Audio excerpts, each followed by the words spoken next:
Olá, meus amigos, meus irmãos, o meu fraternal, afetuoso e cordial abraço na doce e gloriosa paz do nosso amado e querido Salvador Jesus.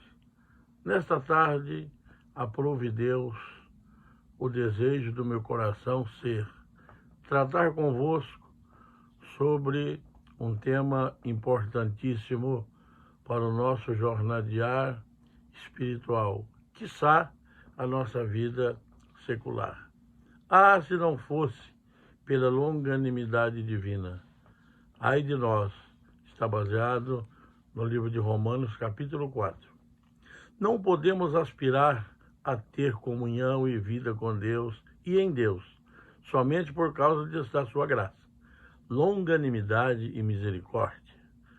Ai de nós se ele não fosse mais do que paciente e amoroso em sua natureza divina, que sempre nos dá múltiplas oportunidades, não somente para acharmos a salvação, como também para sermos renovados em purificação do espírito, por causa dos pecados atuais. Deus nos dá um bem precioso chamado perdão em primeira instância. Num período aprisionado pelo pecado, mas num dado momento liberto pelo poder de Cristo. Aleluia. E não raro, esta luta prossegue em nossa jornada terrena, porque um bem precioso chamado perdão, pleno pela justificação, que é somente pela graça, mediante a fé, nós foi concedido quando tivemos nosso primeiro encontro pessoal com Cristo, ou seja, quando nos convertemos a Ele. E a mesma fé que nos justificou é o único meio que continuará nos conduzindo ao perdão e às bênçãos de Deus. Como Deus sabia que não haveria no homem nenhum modo de salvar a si mesmo do pecado, Ele deliberou desde a eternidade salvar pela graça mediante a fé. Em segunda instância, outro bem precioso que a fé. Então, se uma pessoa insiste em ser salva por obras, ela permanecerá sob a condenação de Deus, porque está sendo desobediente à sua ordenação, de que aquele que for salvo o será pela graça e mediante a fé. As boas obras devem ser praticadas, claro que devem, mas não com o fim de sermos salvos por Cristo, porque isso ocorre somente pela graça e mediante a fé, e pela fé no sangue de Jesus Cristo, que derramou na cruz, que somos salvos, lavados e perdoados dos nossos pecados.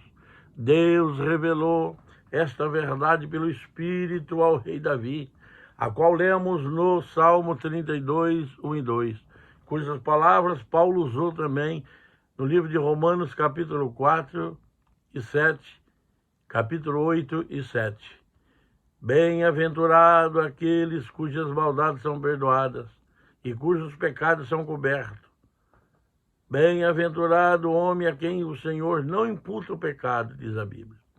Então a justificação é declarada da parte de Deus em relação a quem se converte, de que esta pessoa é agora justa diante dele, ou seja, esta justificada do pecado, por causa da obra realizada por Jesus em seu favor.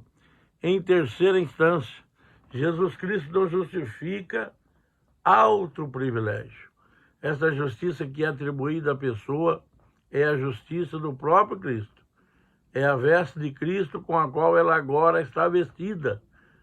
Uma vez justificada, esta pessoa é chamada a ter esta mesma justiça, sendo-lhe agora implantada, isto é, incorporada em sua nova natureza, recebida do alto pelo Espírito de maneira que seja aperfeiçoada na justiça evangélica.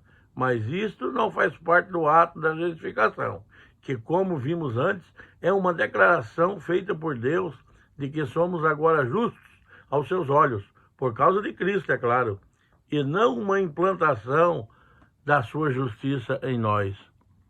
atuação gloriosa do Espírito Santo em quarto lugar.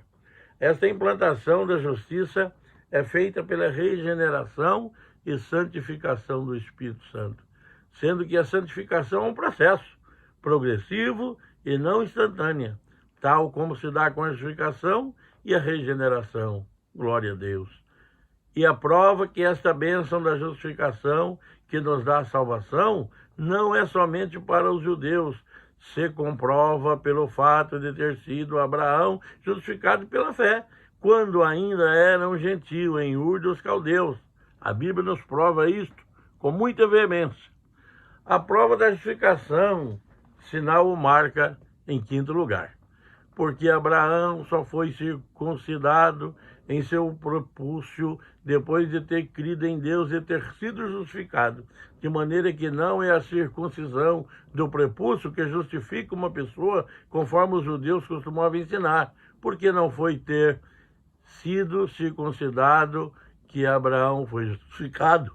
Nós cremos nisso através da Bíblia. Aconteceu juntamente o contrário. Ele foi circuncidado porque foi justificado.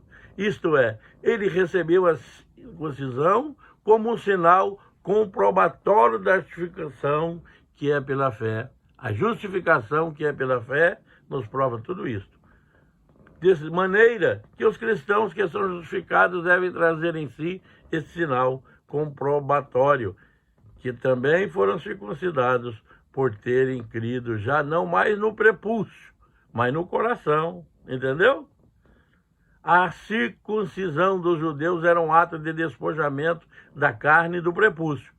Então, a circuncisão do cristão na nova aliança com Cristo consiste no despojamento da carne, não do prepúcio, mas do princípio operativo do pecado, que a Bíblia chama de carne, e que consiste em tudo aquilo que nos impeça de ter uma vida de comunhão no Espírito de Deus. Aleluia, glória a Deus. Sexto lugar, a lembrança se faz necessário. Lembremos que o motivo alegado por Deus de que não permaneceria mais atuando nos homens nos dias de Noé, porque estes eram carnais, significa que eles haviam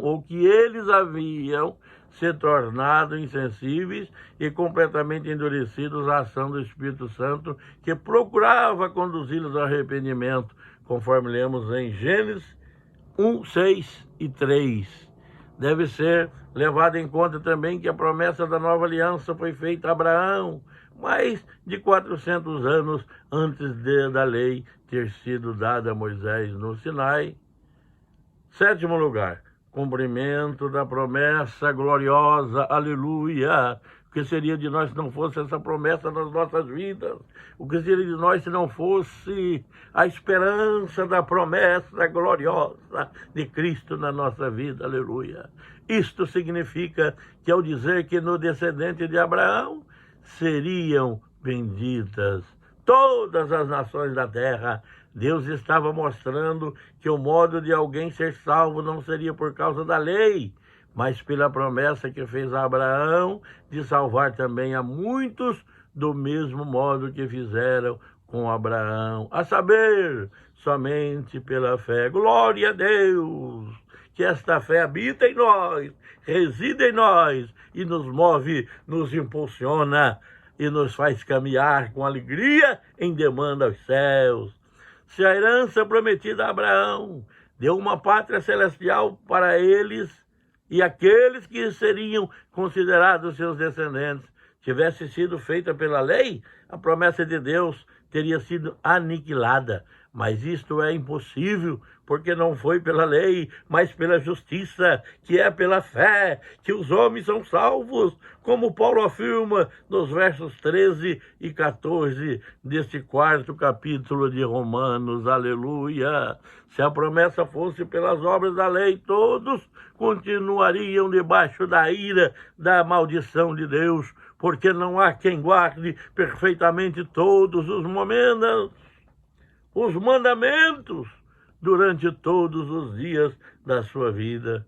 Se alguém pretendesse ser salvo pela lei e não pela fé, esta seria a única maneira de ser salvo, a saber, pela guarda perfeita da lei. Vejamos, em 8º lugar, a lei não poderia ser cumprida totalmente, ainda que a lei não deva ser desconsiderada e descumprida. Não há quem possa cumpri-la perfeitamente, porque o princípio do pecado permanece operando na carne e exigindo que seja mortificado diariamente pela operação da cruz, porque somos débeis, somos suscetíveis a erro, frágeis. Então, todos os homens de todas as épocas, quer antes da lei, como foi o caso de Abraão, quer depois da lei, sempre foram ou continuarão sendo justificados somente pela fé, de maneira que, sendo por fé, a justificação será pela graça do Senhor, aleluia, conforme ele estabeleceu, para que ninguém se glorie diante dele por suas próprias obras, como Paulo afirma no verso 16. 9º lugar, todos estamos inseridos na justificação. Glória a Deus, aleluia por isto. Assim, o registro da justificação de Abraão pela fé não se encontra em Gênesis 12, somente por causa dele, mas também por nós que temos sido justificados pela mesma fé com a qual ele foi justificado, para que não somente estejamos convictos sobre o modo pelo qual Deus salva, mas para que possamos ser efetivamente salvos da mesma maneira como ele salvou Abraão, como vê em Gênesis capítulo 15, versículo 6. E creu Abraão no Senhor, e o Senhor imputou-lhe isto como justiça. Aleluia! Glória a Deus! A grande prova que a justificação que dá vida eterna é pela fé no Filho de Deus e que está no fato da ressurreição de Jesus. Aleluia! Ele morreu, ele sofreu, mas ele ressuscitou, aleluia, para resgatar a minha alma do pecado, para resgatar a humanidade da perdição. Oh, Jesus glorioso, oh, Jesus maravilhoso, oh, Jesus bondoso, magnânimo, oh, Jesus inigualável. Portanto, pela sua ressurreição, ele comprovou que possui o poder de dar vida eterna aos que estão mortos em seus pecados, a saber, todos os homens, e dentre os quais se encontrava o próprio Abraão. E a ressurreição de Jesus foi também um sinal confirmatório que a justiça divina havia sido plenamente satisfeita, aleluia. É importante que não há nenhum resto mortal de Jesus na terra, assim como também não há de Elias e Enoque, porque foram arrebatados, mas nenhum dos dois ressuscitou dos mortos, como Jesus havia ressuscitado antes dele ter subido ao céu, depois de ter experimentado a morte por todos os homens, para dar vida aos que creem em seu nome, aleluia. Quantos já estiveram ali? Quantos estiveram ali em Israel? Quantos comprovaram no túmulo de Jesus? Está uma inscrição ali naquela pedra, em vários idiomas. Ele não está aqui, porque já ressuscitou, aleluia. Eu tive o privilégio de comprovar isto. Choramos muito, glorificamos a Deus. Eu senti muito gozo e alegria ali em Israel, quando estivemos no Monte das Oliveiras, mas a minha esposa superou muito quando no túmulo de Jesus começou a chorar, se ajoelhou e adorou a Deus. Foi difícil de tirá-la, porque ela sentiu a presença daquele que ressuscitou, aleluia, e resgata as nossas almas por fé, pelo sangue de Jesus. Será bachurianda lá.